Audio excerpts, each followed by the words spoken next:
Welcome to my channel. Sit back and listen to the best true crime stories. Let's go.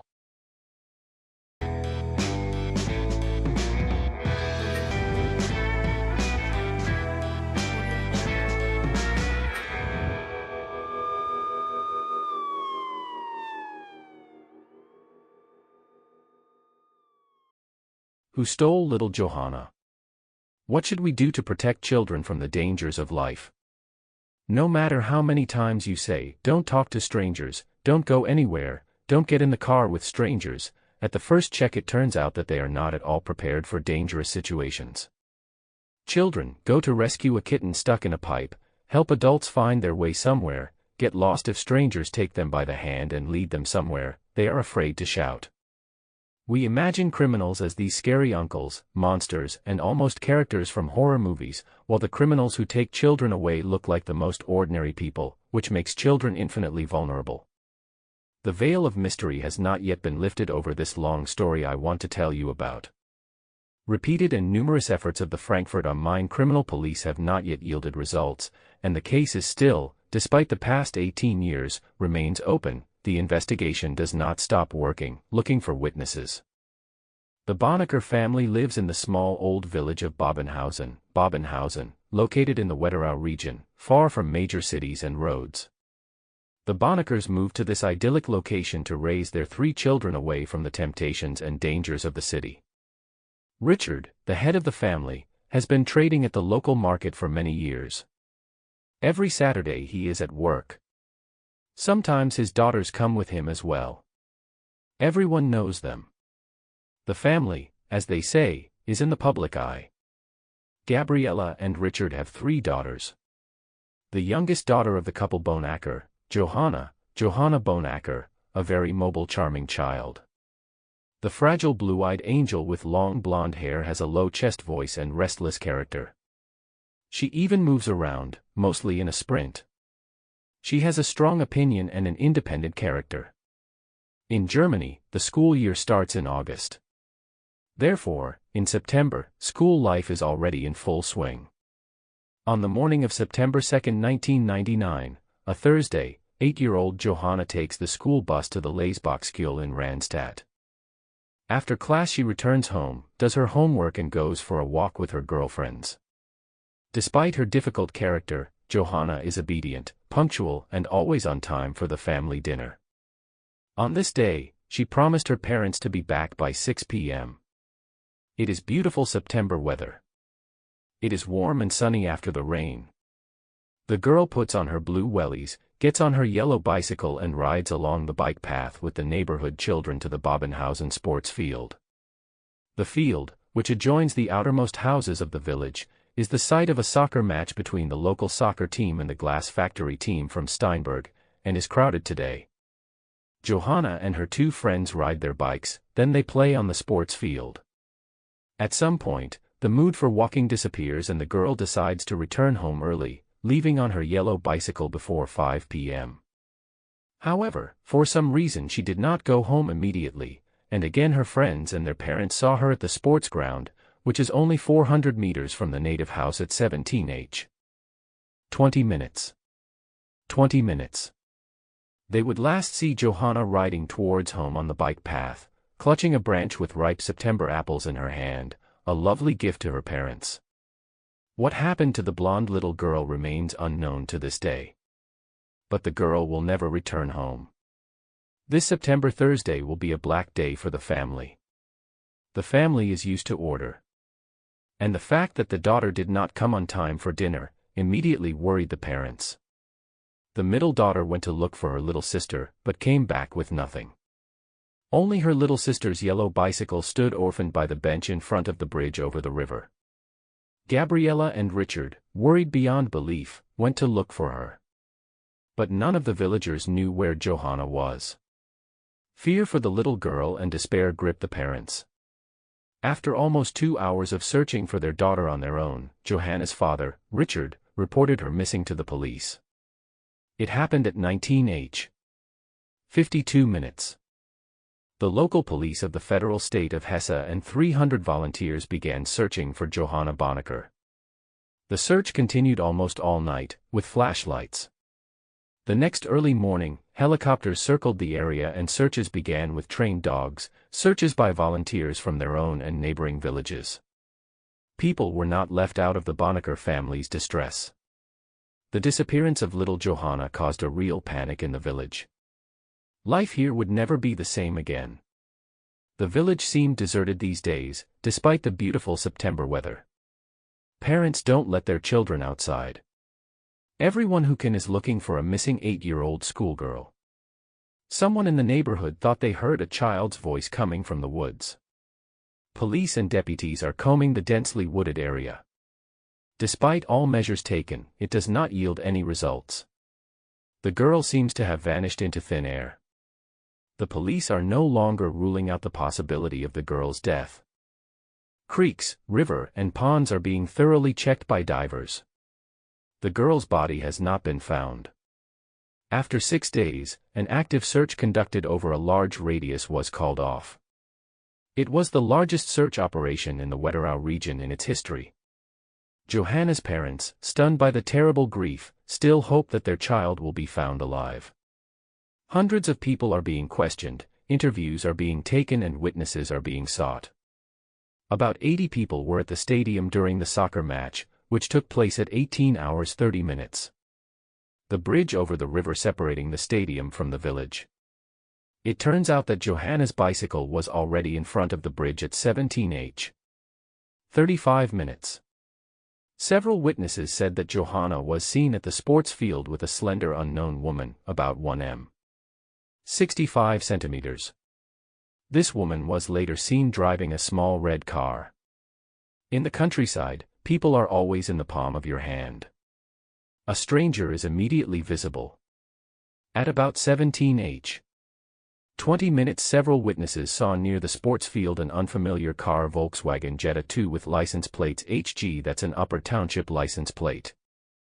The district is a part of the state of Hesse. It occupies an area of 482 square kilometers. The population is 230,000 people. The Volkswagen was dark brown in color. The car drove in the direction from the neighboring village of Belmuth, in the direction of the sports field, then turned and slowly drove along the bike path to the wooden bridge, just beyond which the first houses of Bobenhausen immediately begin. The dotted line marked the path of the car. The dot is the bench in front of the bridge where the bicycle was found. Because of the dense bushes separating the road on which the car was traveling and the heavily tinted windows of the car, the witness did not get a good look at the driver. The driver was a man in his 30s with long dark hair and a ponytail. The same car was seen by another witness already at the gas station. The driver entered the sales area and was looking for something. This witness confirmed the description of the driver's appearance and the make of the car, but claimed that the car was dark red in color. About 600 owners of such vehicles were later found and checked, to no avail. Other testimonies were also found. One villager claimed to have seen Johanna walking down the lane with a man she did not recognize. Another resident of Bobenhausen, who was walking her dog shortly before 8 p.m., claimed to have seen Johanna with a woman she did not know while walking on the path from the forest to the wooden bridge. She was described as being about 30 years old, about 65 centimeters tall, thin, slim, wearing a dark jacket, with a narrow face and dark, short, bushy hair. This testimony is very strange, because at this time the family was already looking for Johanna. As if the girl had talked to this woman, left her bike and went with her to the small red car. Hundreds of volunteers and emergency services, firefighters, and police have been thrown into the search for the 8-year-old schoolgirl, combing through forests with dense undergrowth, as well as empty houses and canal systems in the Wetterau area. A special commission is coordinating the investigation. The Gießen police are offering a reward of DM10,000 for any information. Parents clinging in fear and desperation to the hope that their daughter was still alive, organized a fundraising campaign for the kidnappers, suspecting child pornography dealers. In mid-October 1999, a special account was opened to raise a potential payment to Johanna's kidnappers or informers.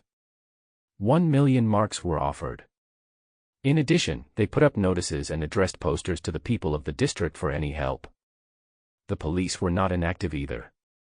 More than 1,000 reports were filed, more than 2,000 interrogation reports and interviews were made, TV programs were conducted.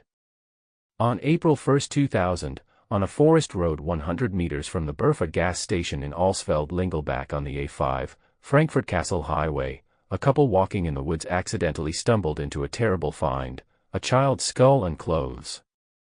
The police immediately suspect that the skeletal remains may belong to Johanna, who has been missing for 7 months. The duct tape was used to bind the little victim. Remains of the girl's clothes, a red and white striped t-shirt with a picture of Mickey Mouse and dark blue jeans, were found nearby. For 7 long months, the parents had hoped to see their daughter alive. They printed and pasted posters, searched for traces of their daughter on internet sites, posted photos of Johanna wherever they could. The parents clung to the hope that their child had been kidnapped. It seemed better than he would be dead. The family changed nothing in Johanna's room. Also on the wall hung her daily routine, her favorite toys sat on the bed, as if waiting for their little mistress. In April 2000, the parents' hope died. Gabriella Bonnecker would later say that the call on April 1 that their daughter's body might have been found, she initially took it as an evil prank. Her mind refused to believe their youngest daughter was dead. But an examination of the remains showed that it was Johanna. When the parents were shown the clothes found in the woods, they immediately realized that the daughter was dead. The place of the terrible find is being carefully combed. The dense forests are a serious obstacle. Time and manpower are required. The Hesse police promise to find all the bones of the girl. And indeed, they will find a few more bone fragments. The police will give the version that the body was scavenged by wild boars.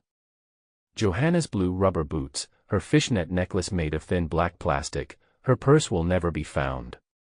Parents burying their youngest daughter. People from all the surrounding villages have gathered for little Johanna's funeral. It's still unclear what happened to the girl. Who took her away and where? What kind of death did she take? The investigation urgently begins to check the available materials. Expert examination of prints on 5 cm Scotch tape gave an unclear result. Experts are divided as to whether it's a fragment of a fingerprint or a palm print. Police are launching a mass fingerprint and palm print check.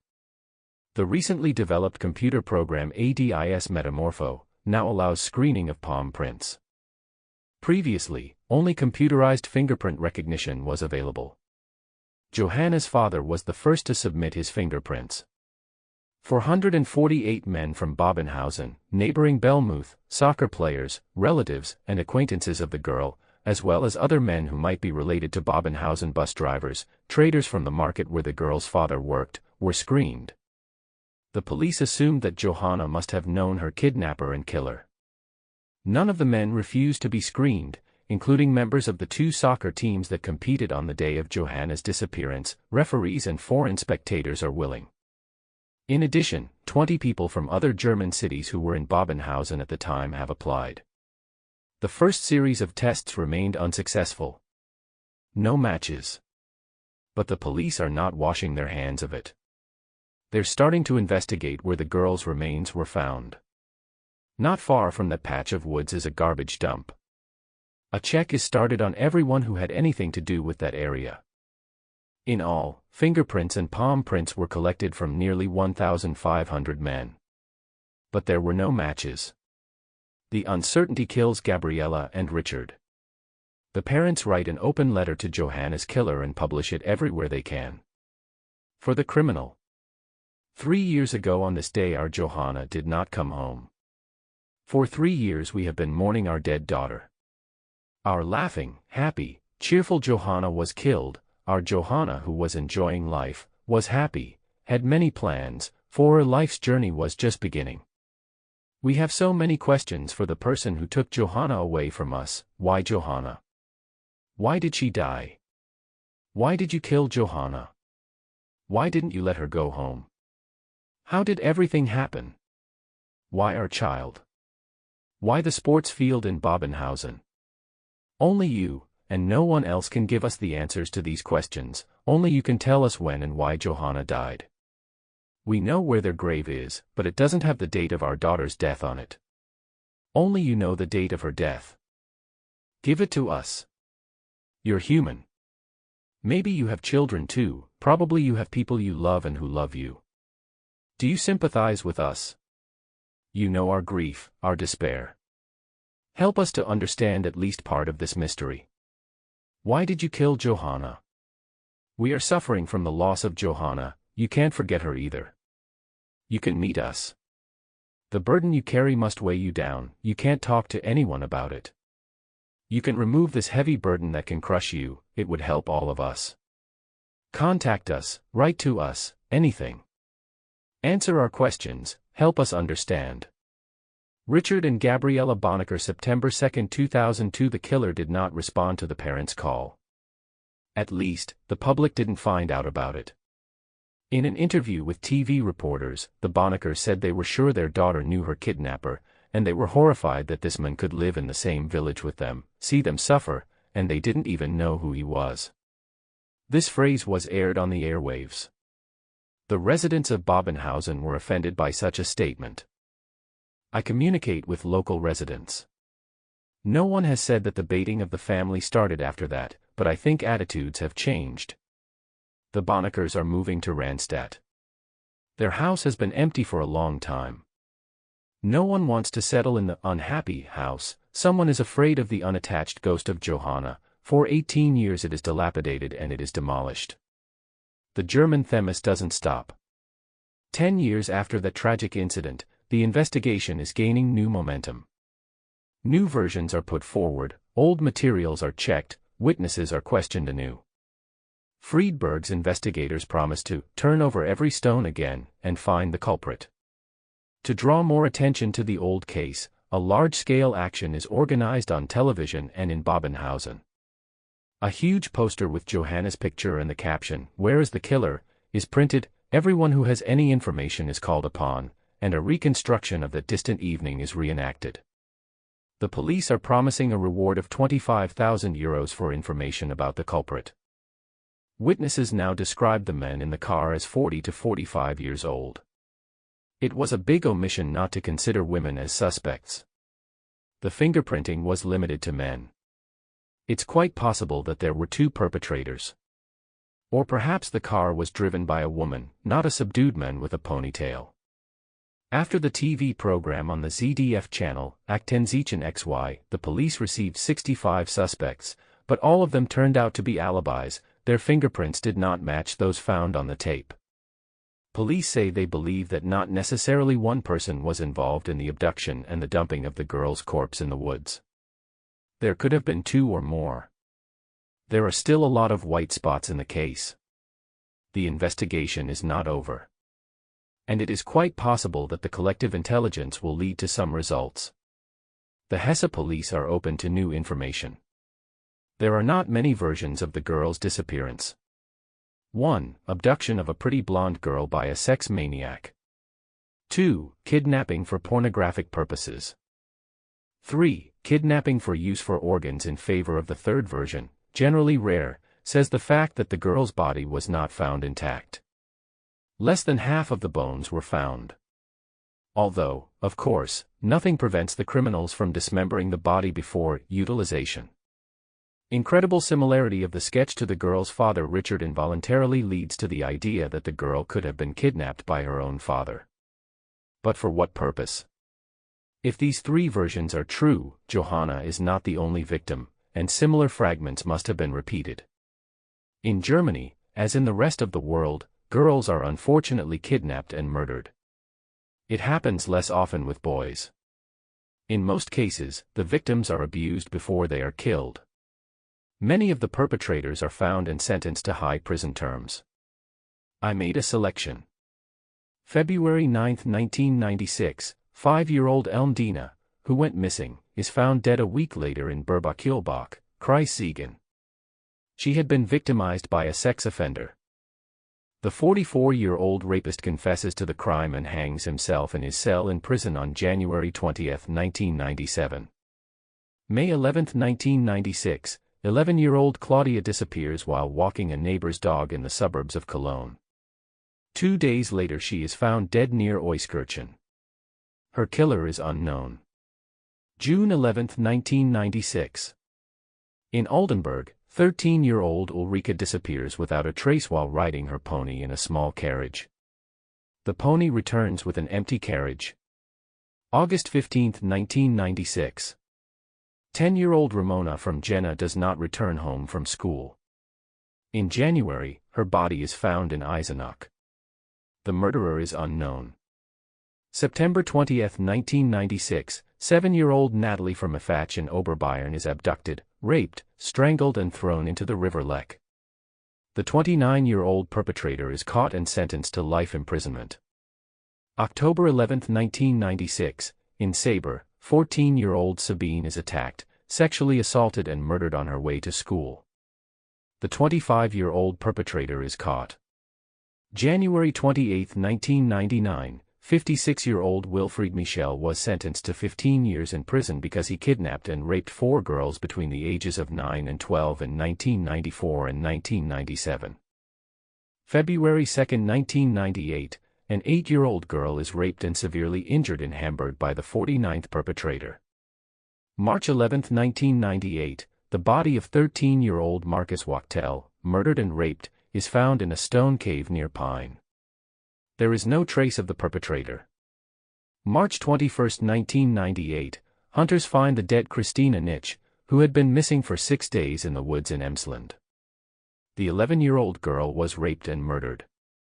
The 30-year-old father of the family from a neighboring village, arrested on May 29, confessed to the crime.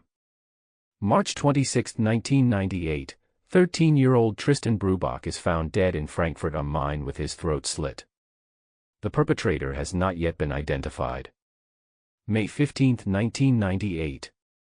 In the evening, 11-year-old Christina from the Saxon town of Doberstan is raped in the woods and strangled with a towel. The next day police arrested the young men, who confessed shortly afterward. October 28, 1998, Jessica from Berlin-Reinickendorf, 11 years old, is missing.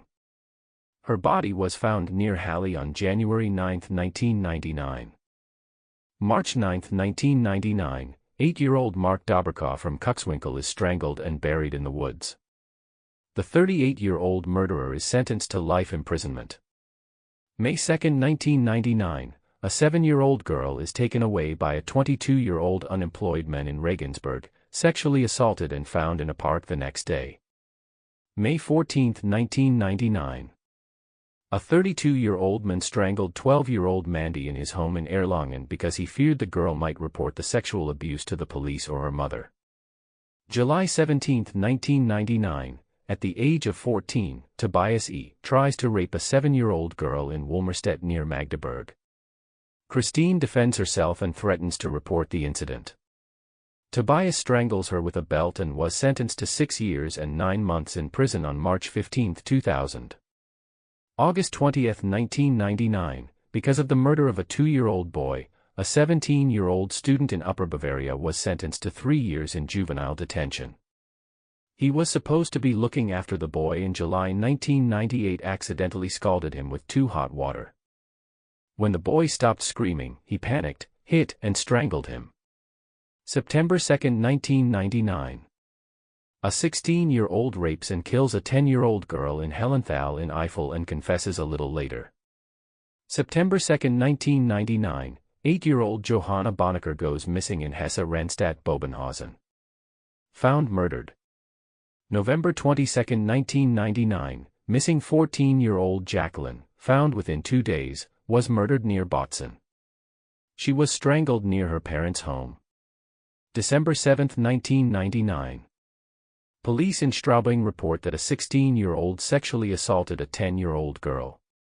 December 21, 1999, Stephanie, 14, is sexually assaulted, strangled and burned by 2 18-year-old students in Gusen in the Saxon-Anhalt district of Jericho. January 27, 2000, a 7-year-old boy is kidnapped and sexually assaulted in Berlin. An unknown perpetrator persuades a child from the Treptow neighborhood to enter his car, driving away with him. September 5, 2000. 9-year-old Dennis from Osterholz-Scharmbeck disappears from school in Cuxhaven. 40 kilometers away, a mushroom picker finds the nearly naked dead boy on September 19. September 30, 2000. 5-year-old Pascal disappears without a trace with his bicycle in Saarbrücken. 12 men and women are taken into custody on suspicion of joint murder. The child's body is found in a gravel pit near the French border town of Forbach. October 2000. A 40-year-old man, previously convicted of sexual assault, lures 8-year-old Annika Stendel in Saxony-Anhalt into his apartment and strangles the child. He then reports the discovery of a corpse in the stairwell to the police. October 5, 2000. 6-year-old Alexandra from Filderstadt-Bonlanden disappears on her way to kindergarten. On January 14, 2001, her body is found in the Leinfelden cemetery. The police arrested a 36-year-old technician who confessed to the crime. He was sentenced to life imprisonment. May 7, 2001. 9-year-old Peggy from Oberfrankisch-Lichtenberg does not return home after school. May 20, 2003. The trial against the mentally retarded Ulvi K. from Lichtenberg begins. June 28, 2001. 10-year-old Adelina from Bremen disappears after leaving her great-grandfather's apartment. A mushroom picker found the corpse on October 6 in a forest near Bremen. A 10-year-old child is victimized by an unknown sex offender. June 29, 2001. In Beibertel, 8-year-old Julia goes missing after visiting a playground. On July 4, the girl's body is found in a burning fire. The girl's 34-year-old neighbor, Torsten Wettritt, is arrested. January 2003, 6-year-old Malin from Zerbst in Saxony-Anhalt is the victim of a sexual assault. The 19-year-old perpetrator confessed. March 30, 2003, 11-year-old Tom and his 9-year-old sister Sonia disappear while playing in a former mine. The next day Tom is found dead in a parking lot 12 kilometers from Eschweiler. March 31, 2003, a 7-year-old boy goes missing in Schonenberg-Quebelberg in Westfals. Shortly after midnight, police officers find a dead body on the school grounds. An unknown killer has hit him several times on the head. May 6, 2004, 8-year-old Levka from Cuxhaven disappears after a classmate walks her home after school and then says goodbye. 3.5 months later, the skeletonized girl is found in the Sauerland forest.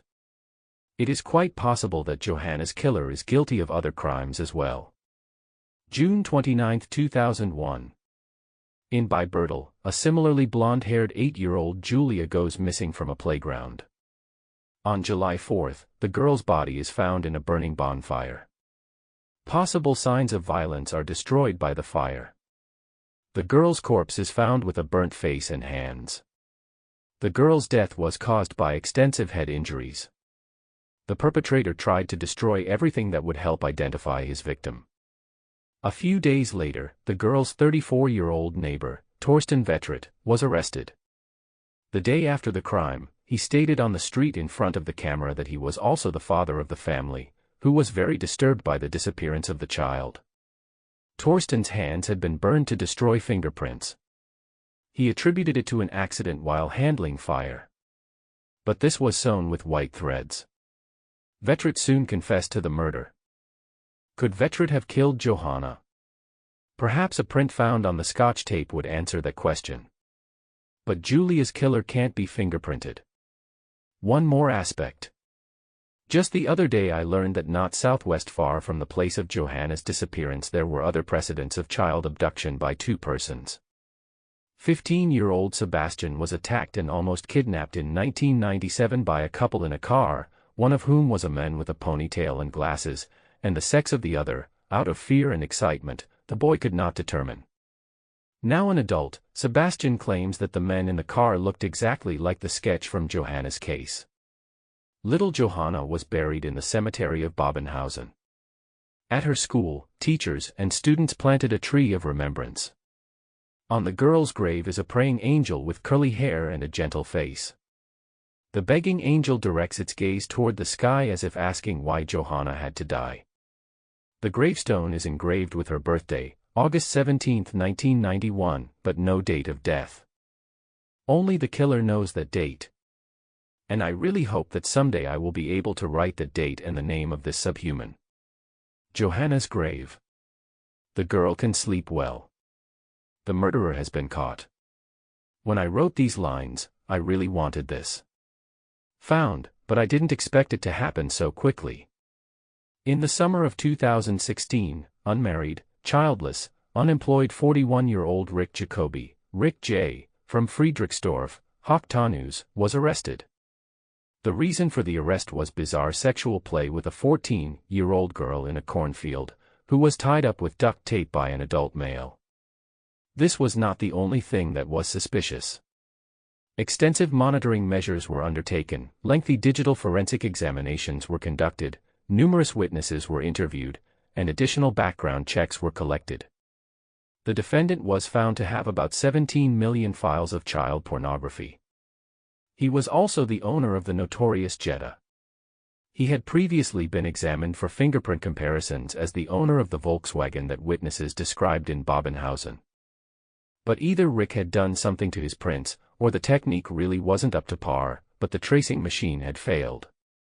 Now police have compared two scotches, two prints from the cornfield and the location of Johanna's remains.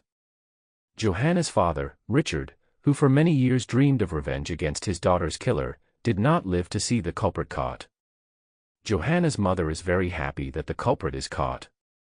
At the time of Johanna's murder, Rick was only 23. At first, the man denied the sexual assault. He said that he was in those places for work, accidentally hit a girl on a bicycle, panicked, hid the corpse in the car and later hid it in the woods. But he was not able to stick to such a line for a long time. Fortunately, 18 years ago, all operational procedures were carried out qualitatively. There were no crash marks on the bicycle. The suspect was in prison in the mid-2000s for drug dealing. Rick's neighbors are unpleasantly surprised to have lived next to such a monster. The defendant has confirmed the vast majority of the charges. I couldn't find any pictures of Rick on the internet, and neither could my acquaintances interested in the case, but those who knew him confirmed that in his youth he wore his dark hair long in a ponytail. Witnesses are good.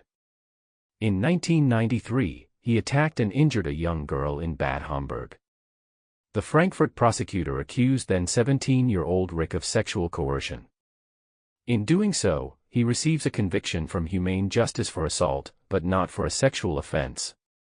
2 years later, in 1995, he indecently touches a girl in a swimming pool. Again, the case is investigated by prosecutors. In 2011, a girl is assaulted in Friedrichsdorf. The police came to the family from Friedrichsdorf, where Rick Jacoby lived 6 years ago. In 2011, he attacked their girl Johanna, who was walking in front of the house, then 7 years old, and tried to take her away. He was under the influence of drugs, grabbed the girl and screaming, my girl," wanted to drag her away with him. The girl was screaming desperately. At the screams, Johanna's older brother and parents jumped out of the house. The father and mother fought the men around their screaming daughter. The father broke his arm. The young and strong almost won the fight. Finally a neighbor came running to their aid and Rick retreated. The perpetrator fled on foot and was soon intercepted by several police officers and sent to a mental institution. The father filed assault charges in 2011. However, Rick Jacoby was soon released, as there was allegedly no serious physical harm to the girl, only numerous bumps and bruises. He was released. Friedrichsdorf is a small town of 20,000 people. The case was noisy at the time, an assault on a child. Everyone knew where the men lived. My brother remembered the house where he was arrested. When the TV showed the house of Johanna's killer, because his face is hidden, he recognized the house where the pedophile lived. The family went to the police to find out if this was the men who had attacked their daughter. Prosecutor Thomas Hauberger, who is now entrusted with Johanna Bonacker's case, confirmed that the man arrested in 2011 was Johanna's alleged killer. It is being investigated whether there are correlations with the murders of 11-year-old Annika Seidel and 13-year-old Melanie Frank in 1996 and 1999. Police are also probing cases across Germany. Rick Jacoby admitted kidnapping the girl during the trial but denied rape and murder. He attributed the child's death to an accident. 19 years later, on November 19, 2018, a Hesse jury convicted Rick Jacoby of the murder of 8-year-old Johanna Bohanker from Randstad-Bobenhausen, Wetterau. Life imprisonment. The judges also noted the special acuity of the guilt. He was also convicted of attempted sexual assault and possession of child pornography. During the long months of the investigation, for the first time a half-smile could be seen on the face of the unhappy mother, Gabriela Bonacker. After the verdict was announced, she said she was satisfied with the maximum possible punishment for the perpetrator. For 9 years she waited for the punishment for the criminal, for 19 years she wanted to know who killed her baby girl. Little Johanna can now sleep on soft clouds in peace. Rick Jacoby appealed against the life sentence to the federal court. But the federal court in Karlsruhe rejected it as unfounded, noting the special degree of guilt. After 15 years, the killer can appeal again. Early release in this case is only granted in exceptional cases, if the prisoner is very old or very ill. Let us hope that will not happen.